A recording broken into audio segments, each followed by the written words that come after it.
अरे भाई, आधे से ज़्यादा तो मोदी जी आपके मंत्रियों को चेंज करने की, इनको बर्खास्त करने की आवश्यकता है। और 1 दर्जन तो यहाँ हैं जो दल बदल कानून हमारा लागू किया गया था उसकी धज्जियाँ उड़ा रहे हो। वो काम कर करके अपने स्वार्थ सिद्धि करके तो मोदी भक्त हैं, उनके नाम नोट करके, संख्या नोट करके ले जा रहे हैं कि हमने जन सुनवाई कर ली और ये कानून लागू कर ले। इसलिए ज़रूरी है कि लोग चाहते हैं, इन पे कोई सवाल नहीं कर सकें, इसलिए इस तरीके का एक सूगूपात छोड़ा गया। अरे पानी, लोगों के आंखों में आंसू के रूप में पानी आ रहा है, कहाँ ले आए आप पानी? लोग कितने परेशान हैं, उनकी कोई बात करने वाला नहीं है। हर 7 दिन के अंदर मुख्यमंत्री जी को दिल्ली जाकर के हाजिरी देनी पड़ती है। कभी किसी मंत्री की शिकायत करनी है, कभी किसी अधिकारी की शिकायत करनी है, कभी डांट सुननी है, कभी कोई भेंट करना है। मेरे समझ में नहीं आ रहा ये हो क्या रहा है। 2.5 साल से इस राजस्थान में चल क्या रहा है। जितना एक मुख्यमंत्री 5 साल में हेलीकॉप्टर या चार्टर्ड प्लेन यूज नहीं करता, उससे ज़्यादा तो हमारे मुख्यमंत्री ने 2 साल में कर ली। मीडिया की स्वतंत्रता को ख़त्म किया जा सके, लोगों की बोलने की आज़ादी छीने, समानता का अधिकार छीने, और जो धर्मनिरपेक्षता हमारे संविधान की मूल आत्मा है, वो भी उस संविधान से धर्मनिरपेक्षता सब हटे, अपराध बढ़ रहे हैं। भरतपुर के अंदर इस पिछले 2 साल में सैकड़ों अपराध हुए हैं। आज से 4 दिन पहले भी आपने पता होगा, एक व्यापारी की हत्या हो गई है। यूसीसी को लेकर के सरकार की तरफ से एक जन सुनवाई कार्यक्रम संभाग स्तरीय चल रहा है। जब हमने वो चिट्ठी देखी और राजनीतिक दलों को जब चिट्ठी प्राप्त हुई तो हमने पता लगाया कि भारत सरकार से एक चिट्ठी आई है। राजस्थान सरकार को इस चिट्ठी की पालना करनी है, और वो इसलिए करनी है कि वापस धार्मिक उन्माद फैले, हिंदू मुस्लिम हो, लोग जो देश के और प्रदेश के लोगों के जो मुद्दे हैं, जो उनकी समस्याएं हैं, उन पे वो ध्यान केंद्रित नहीं कर सकें, उनका सवाल जवाब सरकार से नहीं कर सकें। और लोकसभा सत्र भी आने वाला है, विधानसभा सत्र भी आने वाला है, मानसून सत्र। तो उसमें प्रदेश के लोग, देश के लोग बिजली, पानी, सड़क, चिकित्सा, रोजगार, मुआवजा, फसल बीमा, इन पे कोई सवाल नहीं कर सकें, इसलिए इस तरीके का एक सूगूपात छोड़ा गया। हम लोग कई सालों से ये सुन रहे हैं कि सरकार यूसीसी लेकर के आ रही है, समान नागरिक संहिता 2026 के नाम से चर्चाएं करवा रहे हैं। इसकी जो कमेटी बनाई गई है भारत सरकार के द्वारा, उसमें सुप्रीम कोर्ट के फॉर्मर जस्टिस रंजन प्रकाश देसाई को बनाया गया है। शत्रुघ्न सिंह जी जो आईएएस हैं, रिटायर्ड, उनको बनाया गया है। बसंत सिंह छाबड़ा राजस्थान से AA हैं, उनको राजस्थान के लिए बनाया गया है। रामस्वरूप अग्रवाल जी जो प्राचार्य हैं, प्रिंसिपल हैं इसके गवर्नमेंट लॉ कॉलेज के गंगानगर के, उनको बनाया गया है। और एक RSS की हैं कोई डॉक्टर सूची चौहान। न कोई ड्राफ्ट है, न कोई मसौदा है। जन सुनवाई किस बात की कर रहे हैं, क्या जन सुनवाई करनी है? मैं समझता हूं कि ये पूरा का पूरा खेल राजस्थान और देश के अंदर हमारी सामाजिक समरसता को चोट पहुंचे, लोग बाग धार्मिक उन्माद में आ जाएं और इनकी राजनीतिक रोटियां सिक सकें, और इनके ऊपर कोई जवाबदेही किसी भी बात की, गवर्नेंस की नहीं आए, इस तरीके से काम कर रहे हैं। ये एक महान कमेटी इन्होंने बनाई जो सारे RSS के लोग हैं, और उत्तराखंड, मध्य प्रदेश, गुजरात, छत्तीसगढ़, वेस्ट बंगाल, इवन राजस्थान, यही कमेटी काम कर रही है।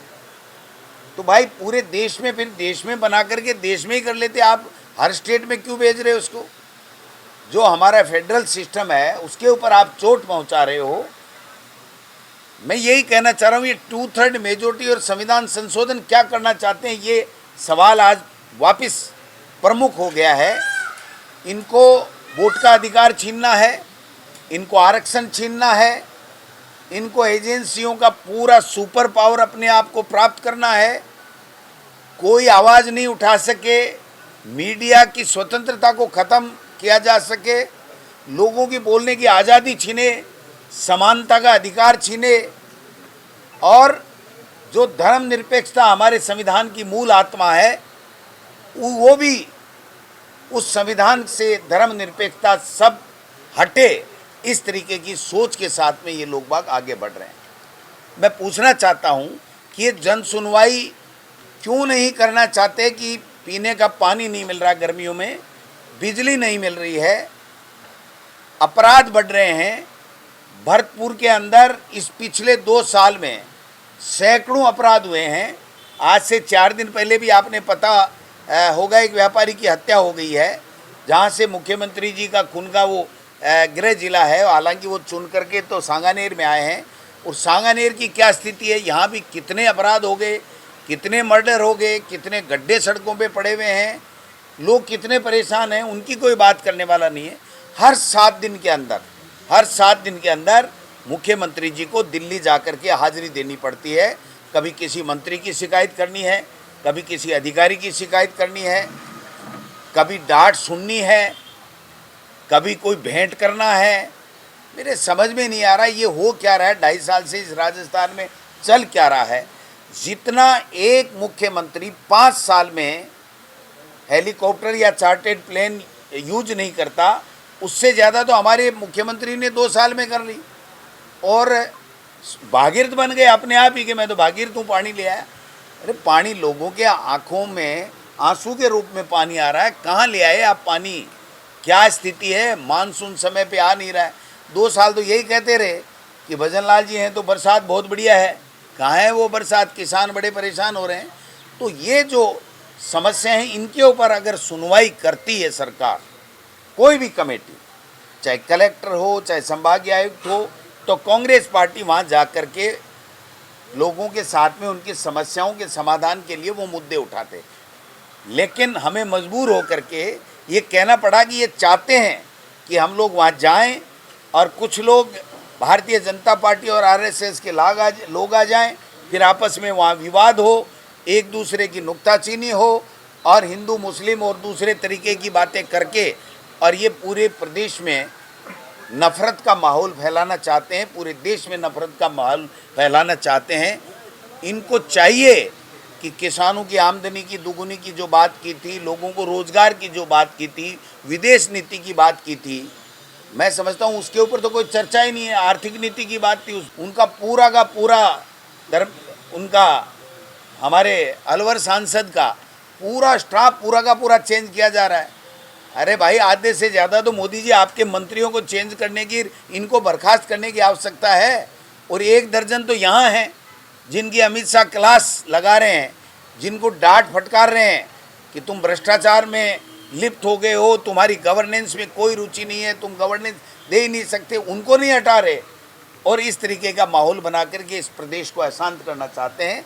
इसलिए मैं कहना चाहता हूँ इस डबल इंजन की सरकार को कि आप ट्रस्टी हो, आप मालिक नहीं हो, मर्जी जैसे नहीं कर सकते हो। आप महाराष्ट्र में एमपीओ को तोड़ रहे हो, पश्चिम बंगाल में पार्टियों को तोड़ रहे हो, एमपीओ को ले जा रहे हो, एमएलएज को ले जा रहे हो, लोगों को प्रलोभन दे रहे हो। इस संविधान की जो आत्मा है, जो दल बदल कानून हमारा लागू किया गया था, उसकी धज्जियां उड़ा रहे हो। वो काम कर करके अपने स्वार्थ सिद्धि करके, और मैं जो समझ रहा हूँ कि ये इस तरीके के इस माहौल में ले जाना चाहते हैं, इस तरीके का सिस्टम डेवलप करना चाहते हैं, इस तरीके का संविधान संशोधन करना चाहते हैं कि दोबारा आपको और हमको वोट देने की आवश्यकता ही नहीं पड़े, और जिसकी मर्जी है जो खड़ा होगा, उनकी मर्जी है वो ही जीतेगा, और मर्जी है जैसे देश चलेगा। आपका सारे के सारे अधिकार पावर सीज हो जाएंगे। इस तरह की दिशा की ओर इस देश को और प्रदेश को ले जा रहे हैं, जो बहुत ही दुर्भाग्यपूर्ण है। कांग्रेस पार्टी अभी तो हमने ये कहा है कि इस दो धार्मिक उन्माद फैलाना चाहते हैं, जो भाई को भाई से लड़ाने की बातें कर रहे हैं, जो मेन मुद्दे हैं, लोगों की समस्याएं हैं, उन पे जो नहीं कर रहे हैं, उसके लिए हमने इनको चिट्ठी लिखी है कि ये बंद कीजिए आप। और आपने देखा होगा कि जो हॉस्पिटल के अंदर प्रसूताओं की मौत हो रही है और बॉर्डर के ऊपर जिस प्रकार से धार्मिक उन्माद फैलाने के लिए चुन चुन करके निशाना बनाया जा रहा है, धार्मिक आस्थाओं के केंद्र वो चाहे हिंदू हो, मुस्लिम हो, ईसाई हो, सबको चोट पहुंचाई जा रही है बिना कोई कानून के, बिना कोई उनकी सुनवाई के। उनके ऊपर भी हमने बड़ा एक कार्यक्रम आपने देखा होगा, धरना प्रदर्शन किया था और इसका रोड मैप हम तैयार कर रहे हैं। पूरे प्रदेश के अंदर अलग जगाएंगे, लोगों को साथ लेकर के उनके सुख दुख में भागीदार बनेंगे। उनके जो मुद्दे हैं, इनकी जो समस्याएं हैं, उनके समाधान के लिए कांग्रेस का हर कार्यकर्ता उनके साथ में खड़ा होगा। और 2028 में राजस्थान के अंदर इनका नामो निशान मिट जाएगा, भारतीय जनता पार्टी ढूंढी भी नहीं मिलेगी।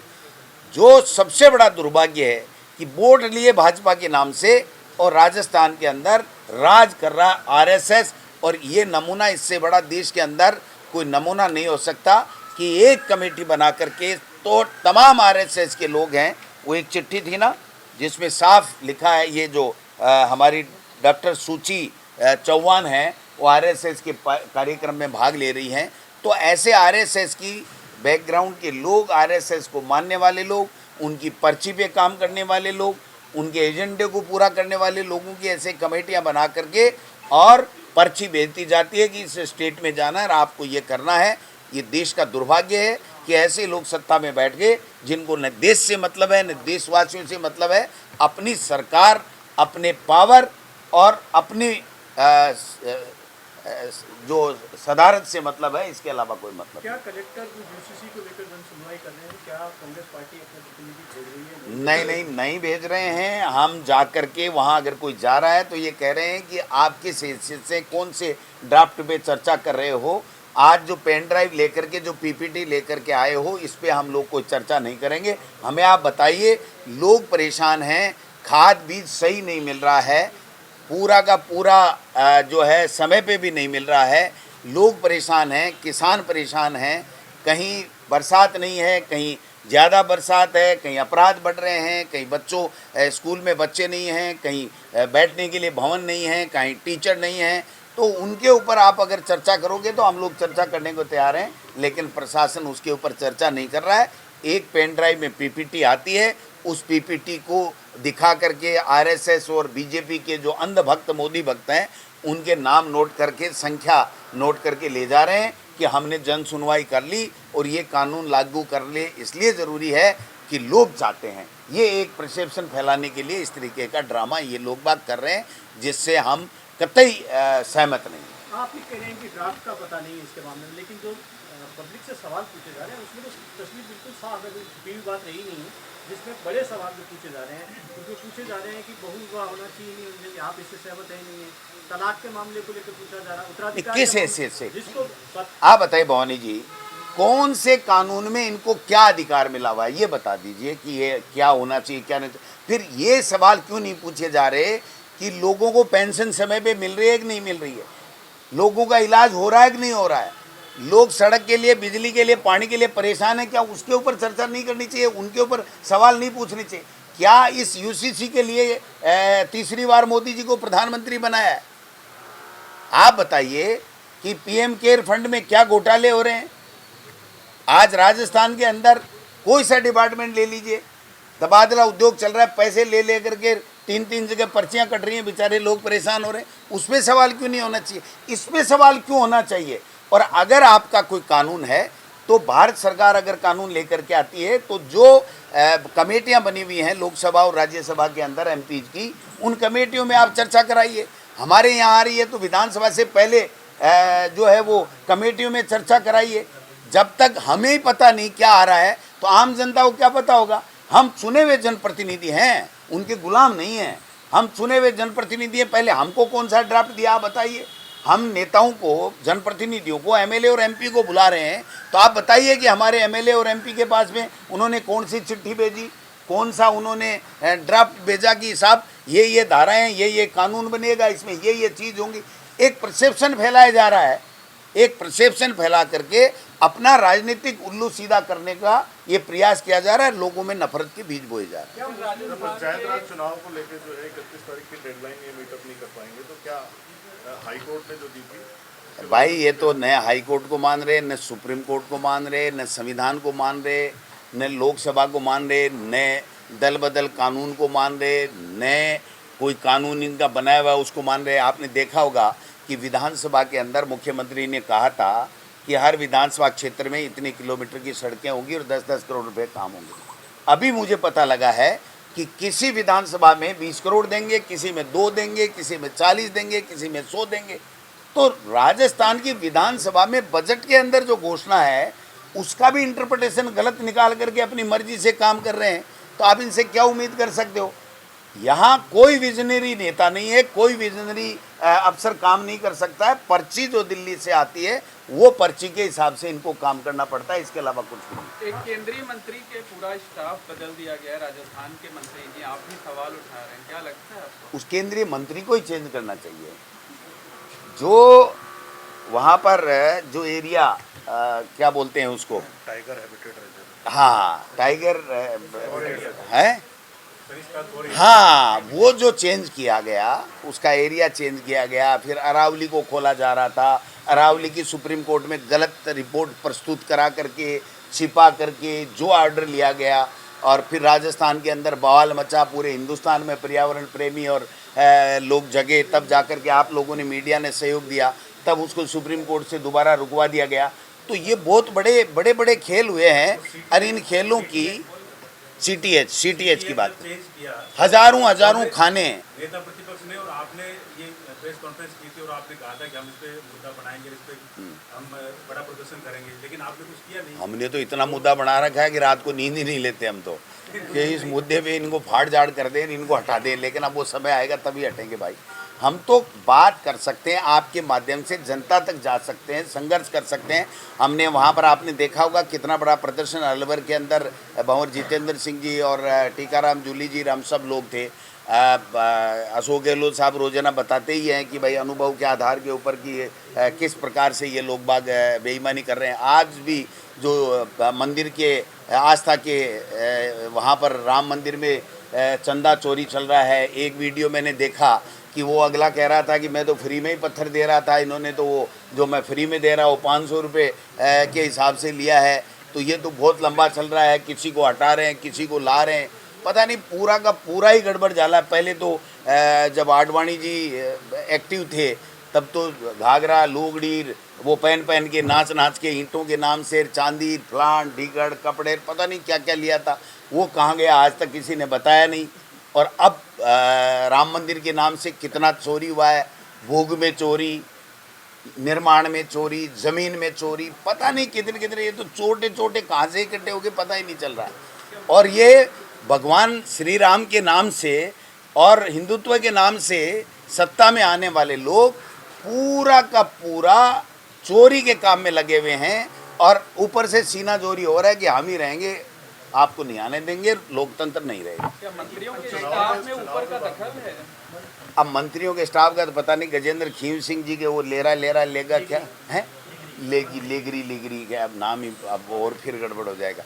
वो हाँ वो बलवंत ही बोल देता हूँ। लेकिन तो बलवंत जी जो थे वो पहले तो उनके ऐसे रहे, फिर उनको स्टेट बेवरेज में उसमें दारू वाले काम में लगाया गया, और अब कह रहे हैं उनको सस्पेंड कर दिया।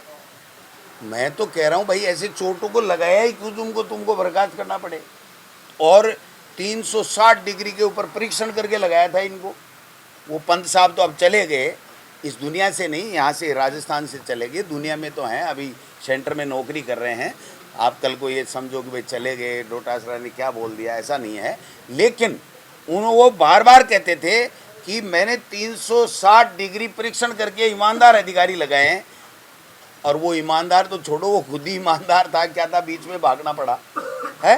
और उनके जो लगाए हुए उनके जो चमचे थे वो बर्खास्त हो रहे हैं, सस्पेंड हो रहे हैं, चोरी में पकड़े जा रहे हैं। और उधर मुख्यमंत्री जी कह रहे हैं वो मगरमच्छ पकड़ रहे हैं, मगरमच्छ पकड़ रहे हैं, मगरमच्छ पकड़ रहे हैं।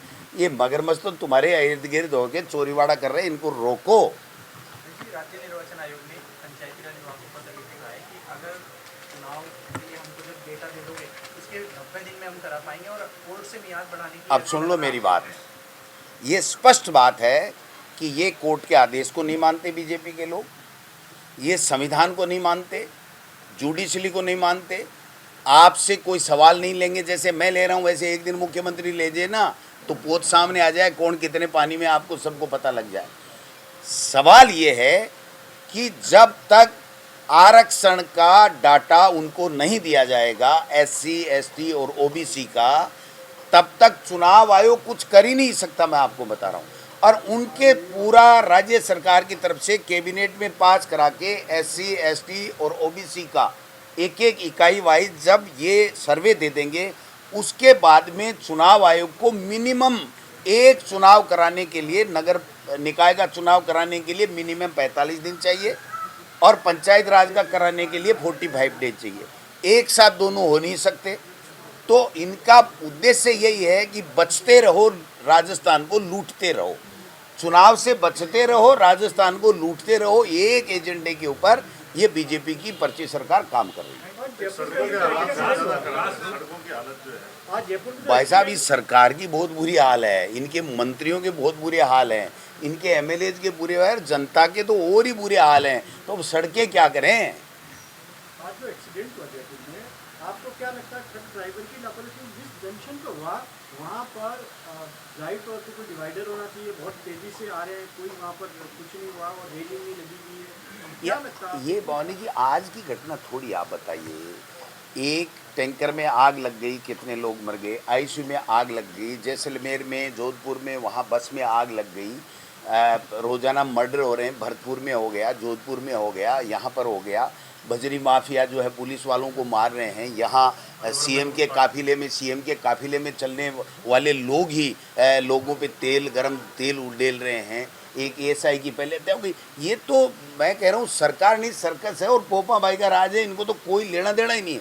इनको तो रोजाना तीसरे दिन हेलीकॉप्टर उठाओ, चार्टेड प्लेन उठाओ, जाओ और दुपट्टे पहनाओ, उनको राजी करो, भोग लगाओ भगवान की तरह बड़े लोगों के, और फिर लास्ट में यहाँ आकर के कह दो साहब सब मेरी कुर्सी सलामत है, आप चिंता ही मत करो, बस। सर एक जो नर्सिंग कर्मी था जी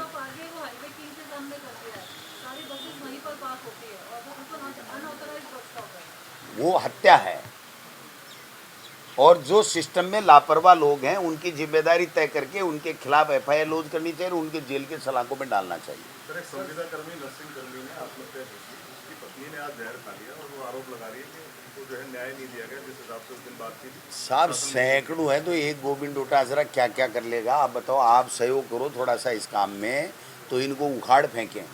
अब हम तो वो लोग तो हैं नहीं कि महाराष्ट्र में MPओं को जैसे उठा दिया, महाराष्ट्र में सरकार गिरा दी, मध्य प्रदेश में सरकार गिरा दी, वहाँ पर जो है वो उसमें हमारे कर्नाटक में सरकार गिरा दी। वैसे तो हम कर नहीं सकते, हम तो आपके साथ मिलकर के जनता की लड़ाई लड़ सकते हैं और उसके लिए हमारी कांग्रेस पार्टी सब एकजुटता के साथ में जनता के मुद्दों के ऊपर जनता के लिए संघर्ष के लिए तैयार है। रोजाना आप देख ही रहे हो, कर ही रहे हैं, करते रहेंगे। सर एक पेट्रोल का जो E2 वाला जो चल रहा है उस पर भी अपनी प्रतिक्रिया दी थोड़ा। अब भाई इनके सब माल नकली है, इनका एक भी असली माल नहीं है। अब उसको चाहे इथोलोन को ले लो, चाहे इनकी सरकारों को ले लो, चाहे इनके और कोई को ले लो। अब जब आप बताओ कि राम मंदिर के अंदर एक आदमी खान मालिक ये कह रहा है कि मेरे पास आए थे, मैंने फ्री में राम मंदिर के लिए पत्थर देने के लिए तैयार हो गया था, जो फ्री में दे रहा था वो 500 रुपये के हिसाब से पता नहीं क्या टन था क्या था, उसी हाँ 100 रुपये का 500 रुपये के अंदर माल उन्होंने लिया और बिल बाउचर लगा करके लूट के राम मंदिर कोई नहीं छोड़ा। तो ये देश को क्या छोड़ेंगे आप समझिए बात। सर राज्य सरकार ने कृषि अधिकारियों को ऊपर तो निलंबित किया है, हाँ और वो यही अधिकारी थे जिनको किरोड़ी लाल जी मीणा बार बार ईमानदार बताकर उनका प्रचार कर रहे थे। आपने आरोप लगाए, उसके बाद में कार्रवाई। मेरे पास लगभग 2 दर्जन ऐसे लोगों के नाम हैं जो पब्लिक से आए हैं कि ये, और उन्होंने बेनामी बहुत प्रॉपर्टियां भी बनाई हैं। एसीबी जांच कर रही है, दूध का दूध पानी का पानी उम्मीद करते हैं होगी, लेकिन मंत्री जी को पाक एंड साफ होने के लिए, अपना दामन साफ दिखाने के लिए, उनको जितने भी छापे उन्होंने डाले हैं, उन छापों के अंदर जो जो लोग साथ थे उन सब की डिटेल एसीबी को दे करके उनकी जांच करानी चाहिए और डिपार्टमेंट के स्तर के ऊपर भी उनको पहल करके ये काम करना चाहिए। तब जो इमेज उन्होंने अपनी बनाई थी वो सही थी गलत थी मैं उस पर नहीं जाता, वो इमेज थोड़ी बहुत बच सकती है, वरना तो ये क्लियर हो रहा है, दिन प्रतिदिन जो खुलासे हो रहे हैं कि यहाँ तो दाल में काला नहीं, दाल ही काली थी और सारे लोग इस लूट खसोट में लगे हुए थे।